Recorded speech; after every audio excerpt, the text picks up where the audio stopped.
നമസ്കാരം. ഇന്ന് 2024 മെയ് 17 വെള്ളി. ദേശാഭിമാനി മുഖപ്രസംഗം. അവതരണം രമ്യ മനോജ്. കർഷക പ്രതിഷേധത്തിന്റെ ചൂടെറിഞ്ഞ് ബി.ജെ.പി. ബി.ജെ.പിയെ അധികാരത്തിൽ നിന്ന് പുറത്താക്കുമെന്ന് പ്രഖ്യാപിച്ച് പഞ്ചാബിലെയും ഹരിയാനയിലെയും കർഷകർ ഏതാനും ആഴ്ചകളായി തികച്ചും വ്യത്യസ്തമായ പ്രതിഷേധമാണ് നടത്തുന്നത്. സ്വന്തം രാജ്യ തലസ്ഥാനത്തേക്ക് മാർച്ച് നടത്താൻ തങ്ങളെ അനുവദിക്കാത്ത ബി.ജെ.പിയുടെ സ്ഥാനാർത്ഥികളെ തങ്ങളുടെ ഗ്രാമങ്ങളിലേക്ക് കടക്കാൻ അനുവദിക്കില്ലെന്നാണ് കർഷകർ പ്രഖ്യാപിച്ചിരിക്കുന്നത്. സമരോത്സുകരായ ഉത്തരേന്ത്യൻ കർഷകരുടെ വെറും പ്രതിഷേധമായി മാത്രം ഇതിനെ കാണാനാകില്ല. ജയ് കിസാൻ എന്ന പൊള്ളയായ മോദി സർക്കാരിന്റെ മുദ്രാവാക്യത്തെയാണ് കർഷകർ ചോദ്യം ചെയ്യുന്നത്. കൂറ്റൻ കോൺക്രീറ്റ് ബ്ലോക്കുകളാൽ ദേശീയപാത അടച്ചും മുള്ളുവേലികൾ പാകിയും അവയ്ക്കെല്ലാം മുകളിൽ ശത്രുരാജ്യത്തെ ഭടന്മാരോടെന്ന പോലെ പെരുമാറിയ ഹരിയാന ഡൽഹി പോലീസാണ് കർഷകരുടെ ഡൽഹി മാർച്ച് തടഞ്ഞത്. കേവല പ്രഖ്യാപനം മാത്രമല്ല, ഹരിയാന, പഞ്ചാബ് സംസ്ഥാനങ്ങളിലെ പല പ്രദേശങ്ങളിലും കർഷകർ ബി.ജെ.പി സ്ഥാനാർത്ഥികൾക്ക് വിലക്കേർപ്പെടുത്തിയിരിക്കുകയാണ്. ഹിസാർ, സിർസ, ഭട്ടിൻഡ, അമൃത്സർ, രോഹ്തക്, കർണാൽ, കുരുക്ഷേത്ര തുടങ്ങി ഭൂരിഭാഗം മണ്ഡലങ്ങളിലെയും ബി.ജെ.പി സ്ഥാനാർത്ഥികൾക്ക് വോട്ടർമാരെ സന്ദർശിക്കാൻ പോലും കഴിയാത്ത സ്ഥിതിയാണ്. പലയിടത്തും കർഷകരുടെ രൂക്ഷമായ ചോദ്യങ്ങൾക്ക് മുന്നിൽ പിടിച്ചു നിൽക്കാനാകാതെ സ്ഥാനാർത്ഥികൾ പരിപാടികൾ റദ്ദാക്കി തിരിച്ചു പോകുന്നു. കനത്ത പോലീസ് സംരക്ഷണയിലാണ് ഇവരുടെ പ്രചാരണ വാഹനങ്ങൾ നഗരങ്ങളിലൂടെ പോലും കടന്നു പോകുന്നത്. കർഷകരോട് ബി.ജെ.പി ചെയ്ത ദ്രോഹ നടപടികളാണ് ഇപ്പോൾ തിരിഞ്ഞുകുത്തുന്നത്.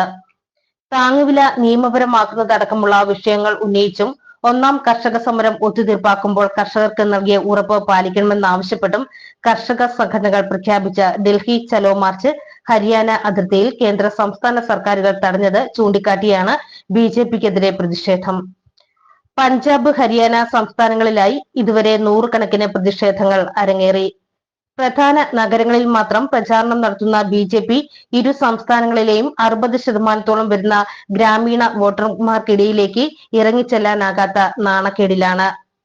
കർഷക പ്രക്ഷോഭത്തിന് നേരെ വെടിവെയ്പ് നടത്താൻ ആഹ്വാനം ചെയ്ത മുൻ ഹരിയാന മുഖ്യമന്ത്രി മനോഹർലാൽ ഖട്ടർ, കേന്ദ്ര സംസ്ഥാന മന്ത്രിമാർ അടക്കമുള്ളവർക്ക് പ്രചാരണം നടത്താനാകാത്ത സ്ഥിതിയാണ്. കർണാൽ മണ്ഡലത്തിലെ സ്ഥാനാർത്ഥിയായ ഖട്ടർ പലയിടത്തും റാലികൾ റദ്ദാക്കി. കഴിഞ്ഞ പഞ്ചാബ് നിയമസഭാ തെരഞ്ഞെടുപ്പ് സമയത്ത് പ്രധാനമന്ത്രി മോദിയെപ്പോലും ദേശീയപാതയിൽ കർഷകർ തടഞ്ഞിരുന്നു. പ്രതിഷേധം ഭയന്ന് ഇരു സംസ്ഥാനങ്ങളിലും മുൻകൂട്ടി നിശ്ചയിച്ച റാലികളിൽ നിന്ന് മോദിയും അമിത്ഷായും വിട്ടുനിൽക്കുകയാണ്. പ്രചാരണം നടത്താൻ സാധിക്കുന്നില്ലെന്ന് ആരോപിച്ച് ബി.ജെ.പി നേതൃത്വം തെരഞ്ഞെടുപ്പ് കമ്മീഷന് പരാതി നൽകിയെങ്കിലും കർഷകർ പിന്മാറിയിട്ടില്ല. തങ്ങളുടെ സ്ഥാനാർത്ഥികളെ മാത്രം ഒറ്റപ്പെടുത്തുന്നുവെന്നാണ് ബി.ജെ.പി പഞ്ചാബ് സംസ്ഥാന പ്രസിഡന്റും മുൻ കോൺഗ്രസ് നേതാവുമായ സുനിൽ ജാഖർ പറയുന്നത്. 6ാം ഘട്ടമായ മെയ് 25-ന് ഹരിയാനയിലും അവസാന ഘട്ടമായ ജൂൺ 1-ന് പഞ്ചാബിലുമാണ് തെരഞ്ഞെടുപ്പ് നടക്കുന്നത്. കർഷകർ നടത്തുന്ന പ്രതിഷേധങ്ങളും മദ്യ അഴിമതി ആരോപണ കേസിൽ ജാമ്യം ലഭിച്ച് പുറത്തിറങ്ങിയ അരവിന്ദ് കെജ്രിവാളിന്റെ പ്രചാരണവും രണ്ടിടത്തും ബി.ജെ.പിയെ വെള്ളം കുടിപ്പിക്കുകയാണ്. ഇനി 3 ഘട്ടം കൂടി തെരഞ്ഞെടുപ്പ് നടക്കാനുള്ള യു.പിയിലും ബീഹാറിലും ഇതിന്റെ അലയൊലി ഉണ്ടാകുമെന്നും ബി.ജെ.പി ഭയപ്പെടുന്നു. ഡൽഹി ചലോ മാർച്ച് ആരംഭിച്ചതിനു ശേഷം 19 കർഷകർ സമരവുമായി ബന്ധപ്പെട്ട് മരിച്ചിരുന്നു. കോൺഗ്രസും ആം ആദ്മി പാർട്ടിയും കർഷക സമരം തന്നെയാണ് പ്രധാന തെരഞ്ഞെടുപ്പ് പ്രചാരണ വിഷയമായി ഏറ്റെടുത്തിരിക്കുന്നത്. നരേന്ദ്രമോദിയുടെ നേതൃത്വത്തിലുള്ള ബി.ജെ.പി സർക്കാർ കർഷകർക്കും അധ്വാനിക്കുന്ന മനുഷ്യർക്കും നൽകിയ വാഗ്ദാനങ്ങൾ പാലിക്കുന്നതിൽ പൂർണ്ണമായി പരാജയപ്പെട്ടു. അംബാനി, അദാനി തുടങ്ങിയ വൻകിട കുത്തകകൾക്ക് മാത്രമാണ് എല്ലാം സാധ്യമാക്കി കൊടുത്തത്. 10 വർഷത്തിനിടയിൽ കർഷകർക്ക് നൽകിയ ഒരു ഗ്യാരണ്ടിയും നടപ്പാക്കിയില്ല.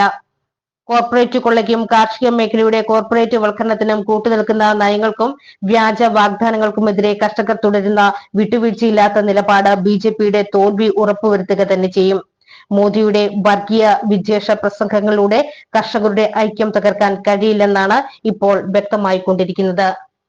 ദേശാഭിമാനി മുഖപ്രസംഗം ഇവിടെ പൂർണ്ണമാകുന്നു. നന്ദി, നമസ്കാരം.